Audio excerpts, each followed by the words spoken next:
Hello everybody, my self doctor Kuldeep Kaur. और आज मैं आपको इंटरनेशनल लॉ में एक टॉपिक नया स्टार्ट करने जा रही हूँ, लीग ऑफ नेशन, राष्ट्र संघ। ये टॉपिक जुडिशरी के लिए और सभी एग्ज़ाम्स के लिए काफ़ी यूज़फुल होता है और अदर एग्ज़ाम में भी ये पूछा जाता है, या तो ये जीएस के रूप में होता है या कंपल्सरी क्वेश्चंस के रूप में इस टॉपिक में से क्वेश्चंस पूछे जाते हैं। पहली चीज़ मैं आपको बता दूं कि मैं आपको जो स्लाइड्स में लिखा है उसके अलावा भी बहुत सारी नॉलेज दूंगी, तो प्लीज़ वीडियो के अंत तक बने रहिए, क्योंकि सारे चीज़ों को स्लाइड्स में लिखा नहीं जा सकता है। बहुत सारी चीज़ें मैं समझाऊंगी आपको धीमे धीमे, आप उन बातों को नोट कर सकते हैं और अपने नोट्स तैयार कर सकते हैं। तो प्लीज़ आप वीडियो को अंत तक ज़रूर देखिएगा, ताकि आप पूरे के पूरे लीग ऑफ नेशन के बारे में आप जान सकें और उसकी एक अच्छी सी नॉलेज आपको हो जाए अपने एग्जामिनेशन पॉइंट ऑफ व्यू से। तो आज के टॉपिक की मैं शुरुआत करती हूँ, जैसा कि टॉपिक का नाम है लीग ऑफ नेशन।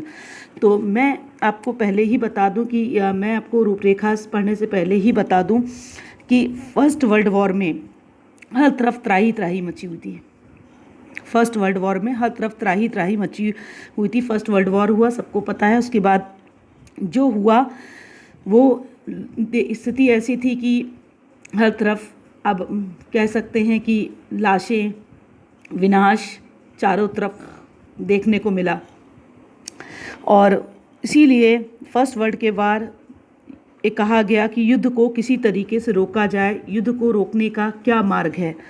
तो सभी देशों ने मिलकर एक विचार किया, क्यों ना किसी अंतर्राष्ट्रीय संगठन का निर्माण किया जाए जिसका मुख्य उद्देश्य शांति और सुरक्षा की स्थापना करना हो। अब देखिए, युद्ध हुआ, उसके बाद ये विचार आया कि ऐसे एक अंतर्राष्ट्रीय संगठन का निर्माण किया जाए जिसका मुख्य उद्देश्य शांति और सुरक्षा की स्थापना करना हो। अब कह सकते हैं कि राष्ट्र संघ का उद्देश्य क्या था? संसार को युद्ध से मुक्ति दिलाना था। राष्ट्र संघ का उद्देश्य क्या था? संसार को युद्ध से मुक्ति दिलाना था, युद्ध को रोकना था।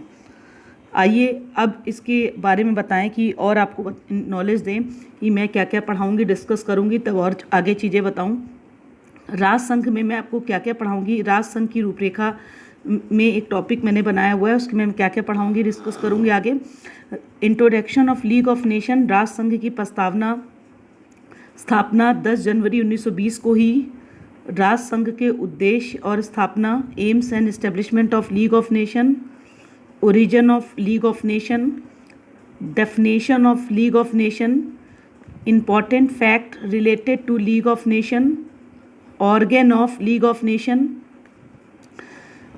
और आगे function of League of Nation, failure और defect of League of Nation, achievement of League of Nation, commission of League of Nation, termination of league of nation. तो ये आपको मैं 10 पॉइंट के माध्यम से पूरा लीग ऑफ नेशन समझाऊंगी और उसके बाद मैं इसकी एक समरी भी बताऊंगी। चलिए मैं स्टार्ट करती हूँ। सबसे पहले इंट्रोडक्शन, राष्ट्र संघ की प्रस्तावना। प्रथम विश्व युद्ध के विध्वंसकारी परिणामों ने राज्यों को विवश कर दिया कि एक ऐसी अंतर्राष्ट्रीय इंटरनेशनल ऑर्गेनाइजेशन संस्था की स्थापना के लिए प्रयास करें जो विधि के लिए आदर भाव पर आधारित हो, विश्व में शांति तथा सुरक्षा स्थापित कर सकें। राष्ट्र संघ की संविदा की प्रकृति कुछ सीमा तक उनके आंदोलन से प्रभावित हुई जो प्रथम विश्व युद्ध से पूर्व ही प्रारंभ हो चुके थे। देखिए स्लाइड क्या बोल रही है, पहले लीगल टर्म्स, फिर अपनी लैंग्वेज में मैं आपको इसको एक्सप्लेन कर दूं कि फर्स्ट वर्ल्ड वॉर अभी हुआ नहीं था, उससे पहले ही कुछ ऐसे मूवमेंट्स आए जिसके फलस्वरूप राष्ट्र संघ की स्थापना पर बल दिया जाने लगा। फर्स्ट वर्ल्ड वॉर हुआ, उसके भी जो रिज़ल्ट आए उसने हर एक कंट्री को एक कंपेल कर दिया, विवश कर दिया कि एक ऐसा अंतर्राष्ट्रीय संगठन बनाया जाए जिसका जो क्या करे, उसके लॉस को, जो अंतर्राष्ट्रीय संगठन वो जो भी विधियां बनाए, सारे के सारे लोग उनको रिस्पेक्ट से फॉलो करें और विश्व में, वर्ल्ड में पीस और सेफ्टी को इस्टेब्लिशमेंट किया जा सके। तो कौन सी फर्स्ट वर्ल्ड वॉर से पहले कौन सी ऐसी स्थितियाँ थी जिनसे राष्ट्र संघ के कह सकते हैं कि नींव पड़ी? देखते हैं। इस प्रकार के आंदोलन यूरोप के कंसर्ट से प्रारंभ हुए। दूसरा मूवमेंट हेग के 1899 तथा 190 के सम्मेलन के रूप में, हेग कॉन्फ्रेंस ऑफ 1899 एंड 190 के रूप में प्रकट हुआ। संघ के निर्माताओं ने हेग सम्मेलन को अपने सम्मुख राष्ट्र संघ की सभा के मॉडल के रूप में रखा। देखिए, यूरोप में कुछ इस तरह से कंसर्न हुए थे, जिससे कहा गया कि लीग ऑफ नेशन का स्टेब्लिशमेंट होना ज़रूरी है, एक ऐसी संस्था बने जो शांति के लिए कार्य करे। जो दूसरा मूवमेंट हुआ हेग में हुआ 1899 तथा 190 में, और कहा गया कि एक ऐसा मॉडल बनाया जाए कि जिससे कि शांति की ओर हम आगे बढ़ें। थर्ड कह सकते हैं कि जो मूवमेंट आया वो एडमिनिस्ट्रेशन और टेक्निकल सर्विसेज के रूप में आया, और यूनिवर्सल पोस्टल इसका एक अच्छा उदाहरण है।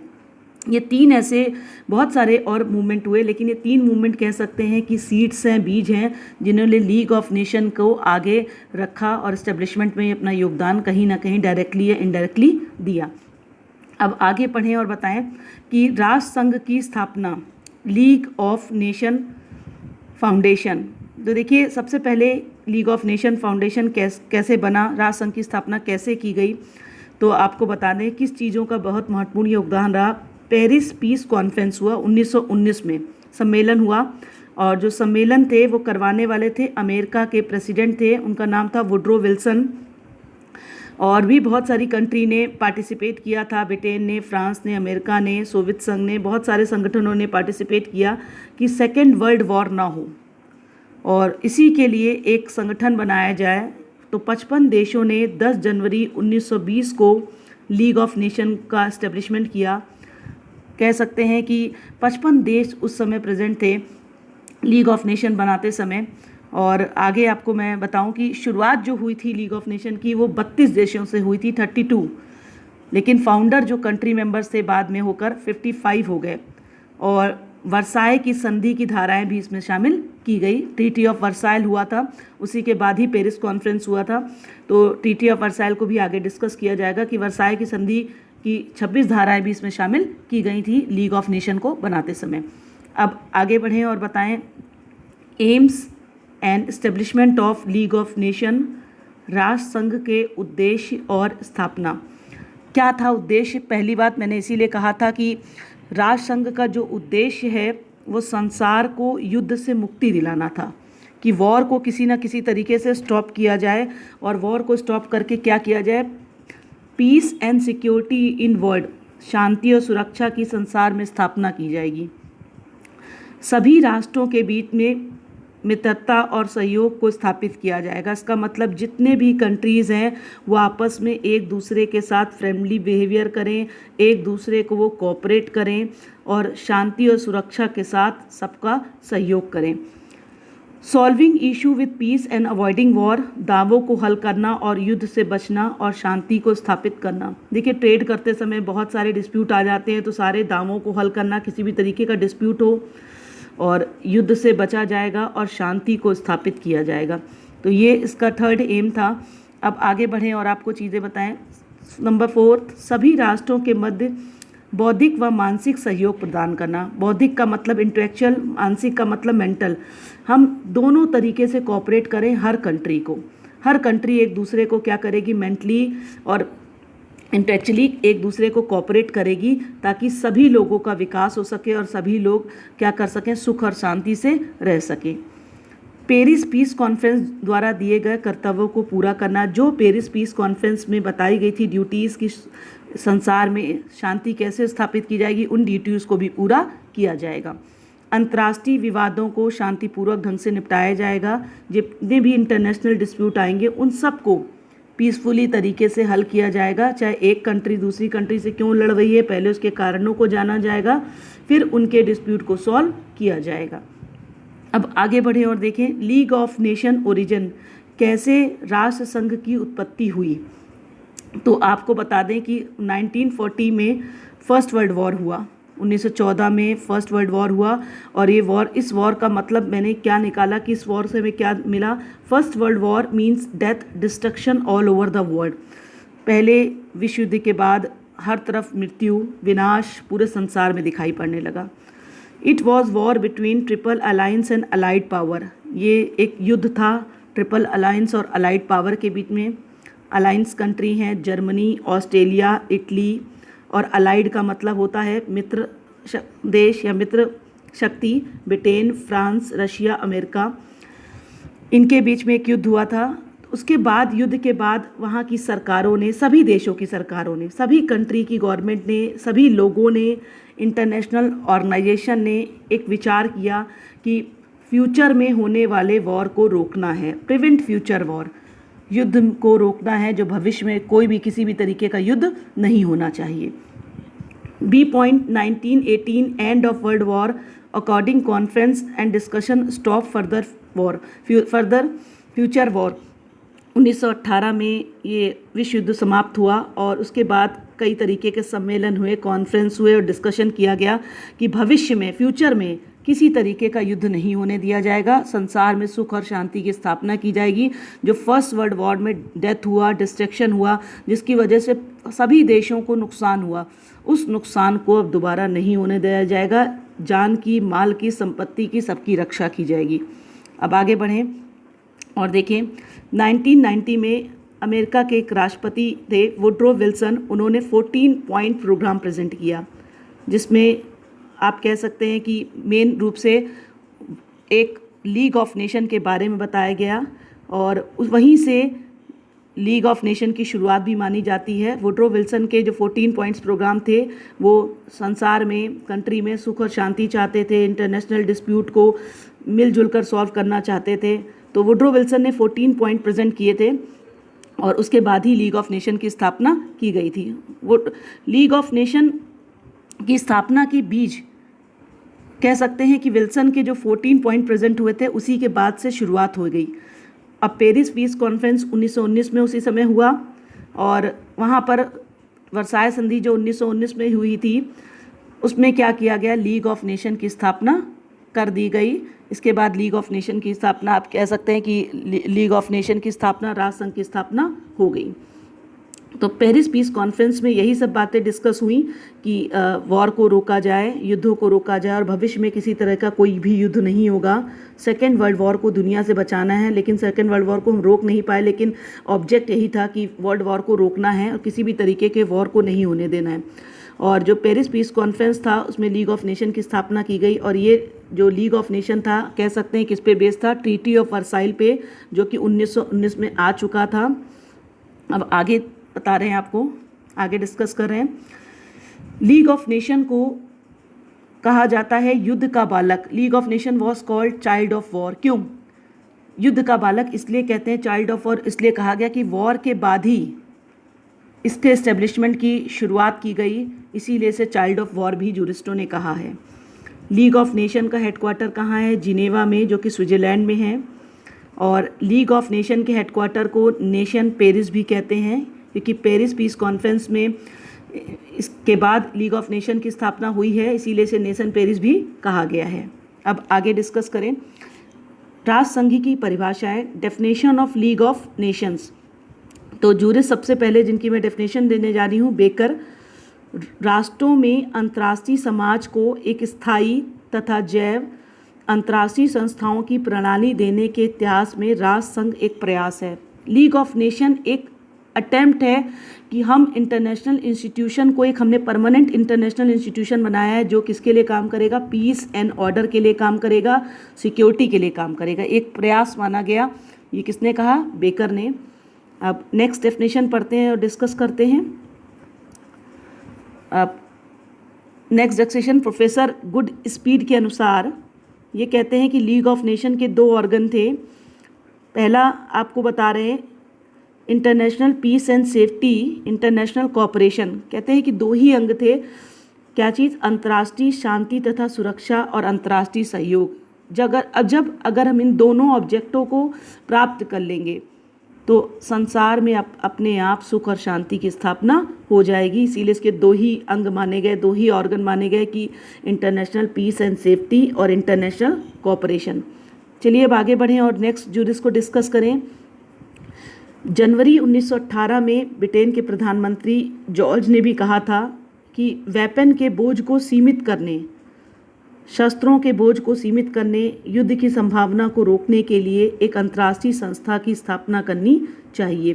ब्रिटेन के प्रधानमंत्री थे और उन्होंने कहा कि एक ऐसा इंटरनेशनल इंस्टीट्यूशन बनाया जाए जो वॉर को रोके और सुख और शांति की स्थापना कर सके। तो सभी जूरिस्टों ने जितनी भी डेफिनेशन दी उन सबका एक ही ऑब्जेक्ट रहा है कि पीस एंड ऑर्डर को मेंटेन किया जाए और सिक्योरिटी को मेंटेन किया जाए, कोऑपरेशन को बढ़ाया जाए, यही उनका मेन ऑब्जेक्ट है।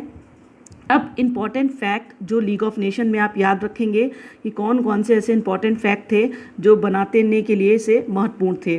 तो फर्स्ट पहली चीज़, 8 जनवरी 1918 को अमेरिका के राष्ट्रपति विल्सन ने विश्व शांति के लिए 14 सूत्री कार्यक्रम की घोषणा की।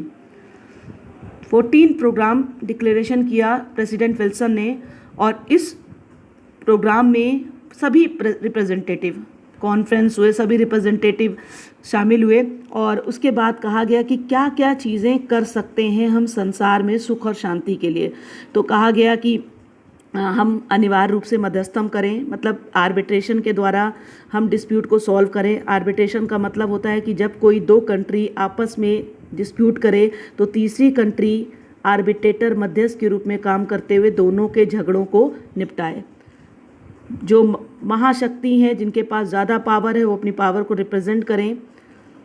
एक परमानेंट सचिवालय बनाया जाएगा, और ये सारी चीज़ें लीग ऑफ नेशन की स्थापना पर बल देती हैं, जिससे कि पूरे संसार में, पूरे विश्व में वर्ल्ड ऑफ पीस की स्थापना हो सके।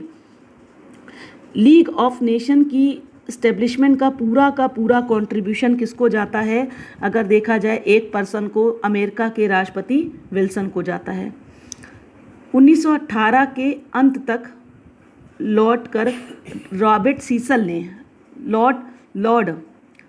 लॉर्ड देखिए गलत स्पेलिंग लग गई है हिंदी में, तो आप लॉर्ड कर लेंगे। लॉर्ड रॉबर्ट सीसल ने एक ड्राफ्ट तैयार किया था। लॉर्ड नाम है, सही स्पेलिंग है, इंग्लिश में नहीं लिखी गई है, हिंदी में सही स्पेलिंग है, लॉर्ड है। लॉर्ड रॉबर्ट सीसल ने एक ड्राफ्ट तैयार किया।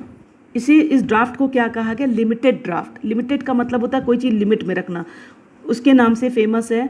और दिसंबर 1980 में जनरल स्मार्ट ने लीग ऑफ नेशन की स्थापना के लिए अपने थॉट्स को प्रेजेंट किए। दोनों ने, लॉर्ड रॉबर्ट सील हो, जो ड्राफ्ट था वो भी पीस एंड ऑर्डर के लिए था, कि एक ऐसा ड्राफ्ट था जिसमें कहा गया कि संसार में सुख और शांति स्थापना करनी है तो इन विचारों को अपनाना पड़ेगा। और जनरल स्मार्ट ने भी इस तरीके के अपने थॉट्स को प्रेजेंट किए, और अमेरिका और ब्रिटेन के संयुक्त ड्राफ्ट को मिलाकर, अमेरिका और ब्रिटेन के दोनों ड्राफ्ट को मिलाया गया और एक नया ड्राफ्ट बनाया गया जिसका नाम दिया गया हर्स्ट मिलर ड्राफ्ट। इसमें भी एक शांति के लिए बल दिया गया और कहा कि संसार में सुख और शांति के लिए कमीशन बनाया जाएगा। संयुक्त ड्राफ्ट जॉइंट कमीशन जो ड्राफ्ट बनाया गया वो शांति सम्मेलन के लिए लीग ऑफ नेशन में कमीशन के सामने रखा, और 28 अप्रैल 1919 को पीस कॉन्फ्रेंस जो शांति सम्मेलन को स्वीकार कर लिया गया, जिसे कमीशन ने बाद में अंतिम रूप दे दिया। आगे बढ़ें और देखें कि और कौन कौन से इम्पॉर्टेंट फैक्ट्स हैं। तो इस संविदा में वर्साई की संधि को एक अभिन्न अंग के रूप में रखा गया। जो ट्रीटी ऑफ वर्साई हुई थी 1990 में, इसे एक ऑर्गन के रूप में रखा गया, और 10 जनवरी 1920 को लीग ऑफ नेशन की स्थापना हो गई। पहले ही बता चुके हैं लीग ऑफ नेशन कहाँ पर है, जिनेवा स्विट्ज़रलैंड में है। आगे देखें इम्पॉर्टेंट फैक्ट और कौन कौन से हैं इसके लिए याद रखने के लिए। 1920 को जिनेवा में लीग ऑफ नेशन का हेडक्वार्टर बनाया गया। जिनेवा स्विट्ज़रलैंड में है। स्विट्ज़रलैंड क्या था? एक न्यूट्रल स्टेट था, न्यूट्रल कंट्री थी जो युद्ध में भाग नहीं लेती थी और ना ही किसी का फेवर करती थी। न्यूट्रल कंट्री का मतलब होता है वो राज्य, वो स्टेट जो किसी भी तरीके के वॉर में पार्टिसिपेट ना करे और अपनी टेरिटरी को दोनों कंट्री को यूज़ करने को दे। ना ही वो किसी का फेवर लेगी और ना ही किसी का वो अगेंस्ट करेगी। इसीलिए यहाँ पर इसको क्यों बनाया गया हेडक्वार्टर? इसीलिए जिनेवा स्विट्ज़रलैंड में बनाया गया था। काउंसिल में 4 परमानेंट मेंबर थे उस समय, इटली, फ्रांस, जापान, यूके। जो बना आपका लीग ऑफ नेशन, उसमें जो काउंसिल थी उसमें 4 परमानेंट मेंबर रखे गए कंट्री के, इटली के, फ्रांस के, जापान के और यूके के। आप देख सकते हैं जिस अमेरिका ने इतना महत्वपूर्ण योगदान दिया वो इसमें शामिल नहीं हो सका, ये भी बड़े दुर्भाग्य की बात है। अब आगे चलते हैं और देखते हैं नेक्स्ट पॉइंट इंपॉर्टेंट कौन सा है। अमेरिका ने खुद प्रस्ताव किया था लेकिन राष्ट्रसंघ को ज्वाइन नहीं किया। उसका भी एक कारण है जो मैं आपको डिस्कस कर रही हूँ। सीनेट की उन्हें परमिशन की ज़रूरत थी कि अगर लीग ऑफ नेशन हम ज्वाइन करना चाहते हैं तो हम सीनेट के हमें परमिशन की ज़रूरत थी। क्यों? क्योंकि वुड्रो विल्सन जो थे वो डेमोक्रेटिक पार्टी के राष्ट्रपति थे और जो सीनेट में बहुमत उनका नहीं था, सीनेट में बहुमत था दूसरी पार्टी का। तो रिपब्लिक पार्टी को अमेरिका की सीनेट ने आज्ञा ही नहीं दी, उनको अमेरिका के प्रेसिडेंट को परमिशन ही नहीं दी वहाँ की सीनेट ने कि हम आपको परमिशन ही नहीं देंगे कि आप लीग ऑफ नेशन में ज्वाइन करें, और इसीलिए वो अमेरिका राष्ट्र संघ का लीग ऑफ नेशन का दुर्भाग्य से सदस्य नहीं बन सका। जिसने सबसे ज़्यादा कोशिश की, सबसे ज़्यादा प्रयास किए, वही अमेरिका लीग ऑफ नेशन का मेंबर नहीं बन सका, और उसी का सबसे ज़्यादा योगदान भी रहा लीग ऑफ नेशन बनाने में, लेकिन तब भी वो दुर्भाग्यवश मेंबर नहीं बन सका। लीग ऑफ नेशन का ना कोई ऑफिशियल फ्लैग बन पाया 1920 में, ना कोई लोगो बना। 1920 में भी लोगों के लिए प्रपोज़ल रखा गया, 10 जनवरी 1920 के को भी रखा गया था, लेकिन प्रपोज़ल एक्सेप्ट नहीं हो पाया। बाद में फिर 1929 में लोगों के लिए प्रपोज़ल किया गया, और 1930 में इस लोगो को अडॉप्ट कर लिया जाता है, जिसे पेंटागन स्टार कहा गया। बाद में एक लोगो बन गया 1930 में, और इस लोगो को क्या कहा गया? पेंटागन स्टार कहा गया। लुगाको की संधि हुई 1925 में, जिसके द्वारा सोवियत संघ और जर्मनी भी स्थायी सदस्य बन गए। एक संधि हुई थी लुगाको की 1925 में, जिसके द्वारा सोवियत संघ और जर्मनी भी permanent member league of nation के बन गए। आगे देखिए और इम्पॉर्टेंट फैक्ट्स क्या चीज़ें हैं। तो राष्ट्र संघ के अंग और कमीशन, तो अंग और कमीशन अंतर्राष्ट्रीय श्रम संगठन, स्लेवरी कमीशन, रिफ्यूजी कमीशन, और भी बहुत सारे कमीशन हैं जिनके बारे में मैं आगे डिस्कस करूंगी। अभी इंपॉर्टेंट फैक्ट में मैंने कुछ कमीशंस आपको बता दिए हैं। देखिए जो शुरुआत में थे, नंबर ऑफ फाउंडिंग मेंबर जो थे 42 थे, और 16 मेंबर किसी ना किसी रीज़न की वजह से छोड़कर चले गए या उन्होंने विड्रॉ कर लिया। ये भी बात आपको याद रखनी है कि फाउंडिंग मेंबर 42 शुरुआत से 42 से हो रही है, और लेकिन 16 मेंबर किसी ना किसी रीज़न की वजह से छोड़ देते हैं। तो कह सकते हैं कि संस्थापक सदस्य जो शुरुआत के थे वो 42 थे। ये 42 जो सदस्य हैं, बाद में आगे इसकी नंबर संख्या बढ़ जाती है, करीब 55 तक पहुंच जाएंगे, लेकिन बाद में कुछ 16 सदस्यों ने इनकी सदस्यता छोड़ दी थी किसी कारणवश, या इनको कह सकते हैं कि कोई कारण रहा जिसकी वजह से ये मेंबर नहीं बने आगे। राष्ट्र संघ में जो 4 देश थे वो 3 साल के लिए अस्थायी सदस्य बना जाते थे। हर 3 साल बाद हर एक कंट्री को मौका दिया जाता था कि टेम्परेरी मेंबर बन सके जो पीस एंड ऑर्डर को इस्टेब्लिशमेंट में योगदान देना चाहता है। 4 साल बाद हर कंट्री को मौका दिया जाता था, 3 साल के लिए टेम्परेरी मेंबर वो बनाए जाते थे। तो हर बार ये मेंबर्स चेंज होते रहते थे। तो आगे बढ़ें और इम्पोर्टेंट फैक्ट देखें क्या क्या इम्पोर्टेंट फैक्ट हैं। राष्ट्र संघ के प्रमुख अंग कौन कौन से हैं, अब ये डिस्कस करने जा रहे हैं। तो आपको बता दें कि पहला जो अंग है वो असेंबली है, और 42 country met once a year, all the member nation of the league had one vote here discuss thing.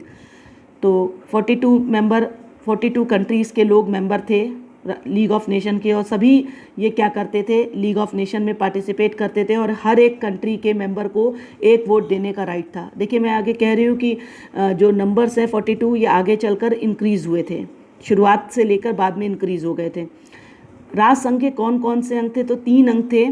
पहले असेंबली, सभा, परिषद, काउंसिल, सचिवालय, ये 3 अंग थे। अब इन्हीं को मैं डिस्कस करूंगी कि इन तीनों ऑर्गन का क्या क्या काम था। फर्स्ट, सबसे पहले असेंबली, सभा। देखिए असेंबली में सभी कंट्री के देशों का रिप्रेजेंटेटिव होता था। हर असेंबली अपने 3 रिप्रेजेंटेटिव भेज देती थी, भेजने के अधिकारी थी कि आप जाइए, लेकिन जो हर मेंबर केवल एक ही वोट देने का अधिकारी था। आप 3 रिप्रेजेंटेटिव अपनी कंट्री से भेज सकते हैं, लेकिन वोट केवल आप एक ही देंगे। तो कह सकते हैं कि लीग ऑफ नेशन में एक डिफेक्ट भी था कि असेंबली और काउंसिल के कुछ कार्यों का स्पष्ट विभाजन नहीं था। कौन से कार्य काउंसिल करेगी, कौन असेंबली करेगी, कुछ भी क्लियर नहीं हो रहा था। लेकिन कुछ कार्य ऐसे थे जिन्हें केवल असेंबली ही करती थी। उदाहरण के लिए असेंबली क्या करती थी, 2/3 बहुमत द्वारा नए राज्यों को सदस्य के रूप में स्वीकार कर सकती थी। अगर किसी राज्य को सदस्य बनना है तो 2/3 मेजोरिटी से असेंबली क्या करती थी, एक्सेप्टेशन देती थी, एक्सेप्ट करती थी, और वही क्या होते थे, बाद में मेंबर बन जाते थे। काउंसिल के अस्थायी सदस्यों को मनोनीत भी करती थी, जो टेम्परेरी मेंबर्स होते थे उनको भी क्या करती थी, नॉमिनेट करती थी, और परमानेंट को भी। और महासचिव की नियुक्ति का भी ये अनुमोदन करती थी, रेक्टिफिकेशन करती थी। महासचिव बिना इसके रेक्टिफिकेशन के किसी भी महासचिव का अपॉइंटमेंट नहीं हो सकता था। चलिए अब आगे बढ़ें। और काउंसिल, एक committee that took major decision, most major nation were member. एक कमेटी वो कमेटी है जो सबसे ज़्यादा निर्णय लेती है, बड़े बड़े निर्णय लेने के अधिकारी थी, और अधिकतर जितने भी नेशन थे सभी इसके मेंबर थे। कौन कौन से सदस्य थे? अमेरिका, फ्रांस, ब्रिटेन, इटली और जापान। तो अब यहाँ पर ये मेंबर थे और प्रमुख कार्य क्या थे इनके? परिषद काउंसिल ही काम करती थी। काउंसिल क्या काम करती थी कि बाहरी आक्रमण से देश की रक्षा की जाए, क्षेत्रीय प्रभुसत्ता बनाई रखी जाए, मेंबर्स को सलाह देती थी, वेपन्स को कम करने के लिए योजना बनाती थी, और परमानेंट मेंबर के अपॉइंटमेंट में भी अपनी सलाह देती थी। अब तो ये काम काउंसिल के थे, मेजर डिसीजन लेती थी और इसका रोल बहुत इम्पोर्टेंट था। अब आगे बढ़ें। सचिवालय, यहाँ पर ये क्या करती थी? रिकॉर्ड्स को मेंटेन रखती थी। जो भी मीटिंग में होते थे लीग ऑफ नेशन के, डिसीजन जो लिए जाते थे, इन सबके रिकॉर्ड को मेंटेन करती थी। इसके कई सेक्शंस काम करते थे, हेल्थ, इकोनॉमिक और फाइनेंशियल, कई सेक्शंस काम करते थे, और इसके पास कई असेट्स थे जिनके माध्यम से ये अपने कामों को करवाती थी। उस समय सचिवालय में लगभग 600 अधिकारी व अधीनस्थ कर्मचारी थे, और जो सचिवालय का जो प्रधान होता था, महासचिव, सेक्रेटरी जनरल था, और इसकी नियुक्ति परिषद की सर्वसम्मति के निर्णय से होती थी। इसके जो अपॉइंटमेंट होता था, दोनों लोग, काउंसिल और असेंबली मिलकर इसका अपॉइंटमेंट करते थे। दोनों की कंसेंट होना ज़रूरी होती थी, म्यूचुअल कंसेंट आप कह सकते हैं कि होती थी, तब इसका अपॉइंटमेंट किया जाता था सेक्रेटरी जनरल का।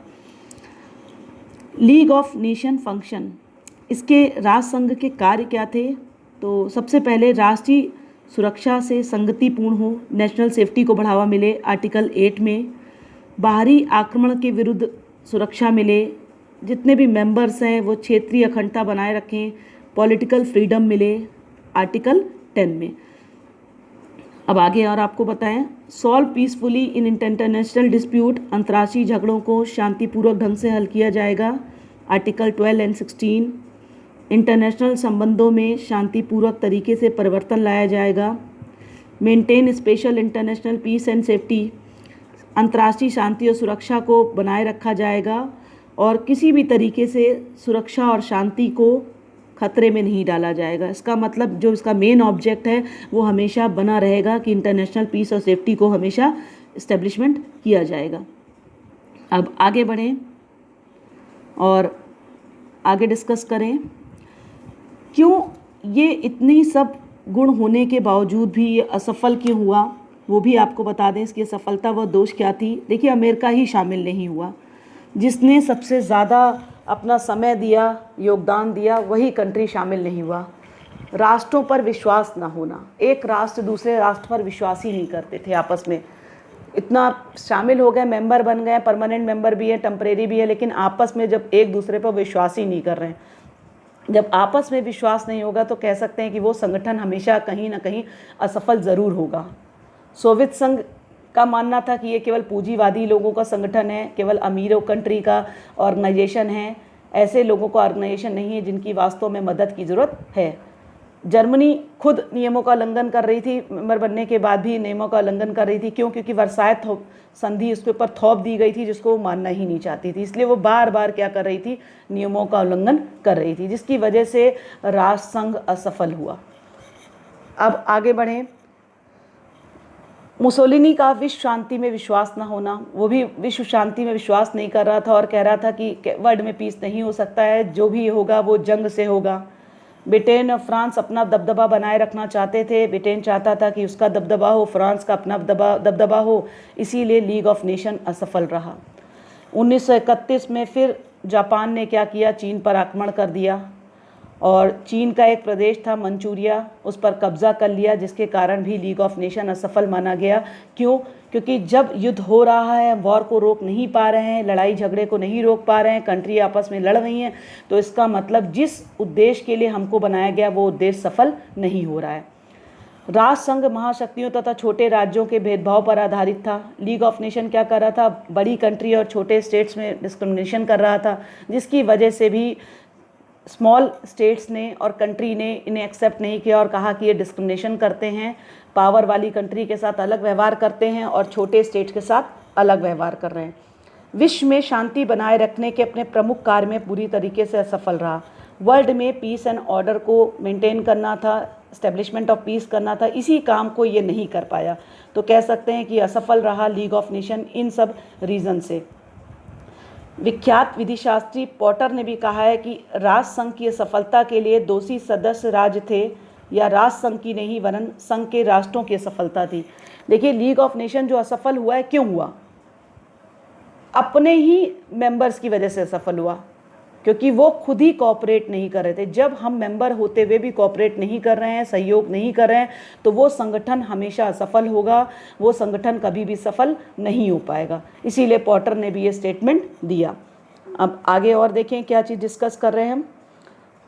1933 में Germany led by Hitler the league, Germany ने भी क्या किया, हिटलर ने क्या किया, लीग ऑफ नेशन को छोड़ दिया और कहते हैं कि लीग ऑफ नेशन हमारे लिए नहीं है और उसको छोड़ देते हैं और डिक्लेयर भी कर देते हैं सार्वजनिक रूप में 1935 में कि हम लीग ऑफ नेशन को नहीं मानते हैं, हम वर्साई की संधि को नहीं मानते हैं।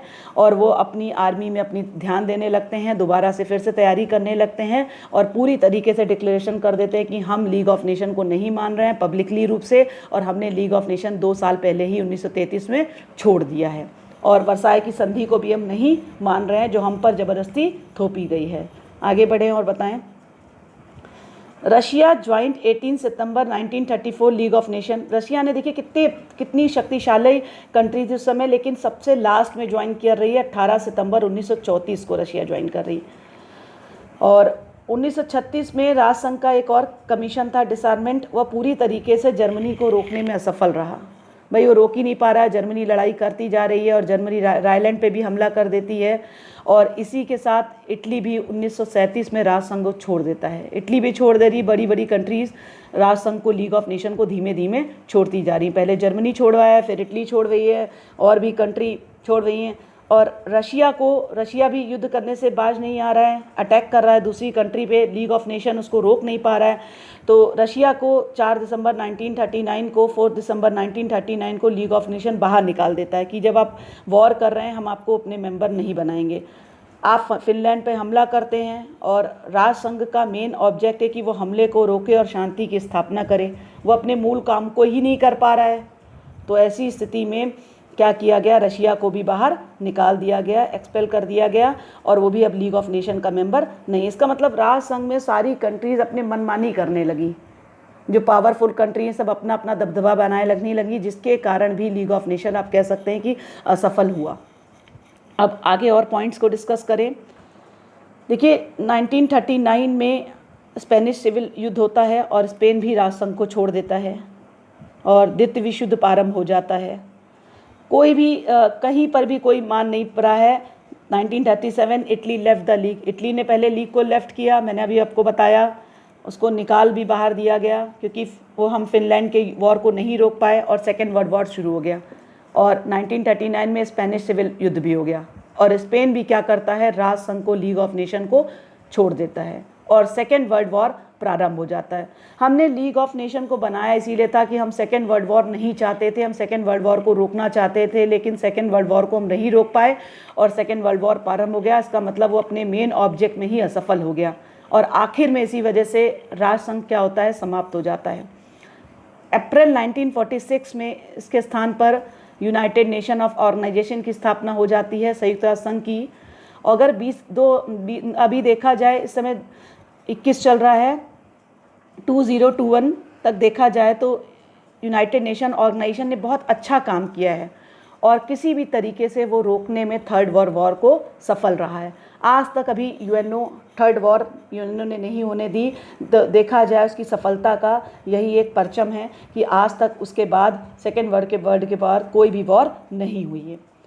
इसीलिए लीग ऑफ नेशन असफल हुआ कि वो अपने मेन ऑब्जेक्ट को ही नहीं रोक पाए, लेकिन फिर भी उसने कुछ ना कुछ अचीवमेंट हासिल किया था।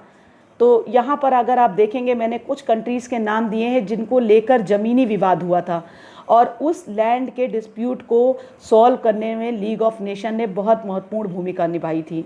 अगर लीग ऑफ नेशन उस लैंड के डिस्प्यूट को सॉल्व नहीं करता तो कह सकते हैं कि वॉर की स्थिति बहुत पहले ही आ जाती। 1921 में जैसे यूनान यूगोस्लाविया के बीच में युद्ध हुआ, होने से रोका, ज़मीनी विवाद था, लैंड डिस्प्यूट था और किसने रोका, लीग ऑफ नेशन ने रोका। 1922 में फिनलैंड और स्वीडन किसी लैंड को लेकर लड़ाई झगड़ा कर रहे थे, वहाँ पर भी लीग ऑफ नेशन ने इंटरफेयर किया और डिस्प्यूट को पूरी तरीके से सॉल्व किया। 1923 में लेटेशिया नगर पेरू कोलंबिया, पेरू को लेकर डिस्प्यूट, जो पेरू पे कब्जा जमाने को लेकर जो डिस्प्यूट हुआ, उसको भी लीग ऑफ नेशन ने बहुत अच्छे तरीके से हल किया।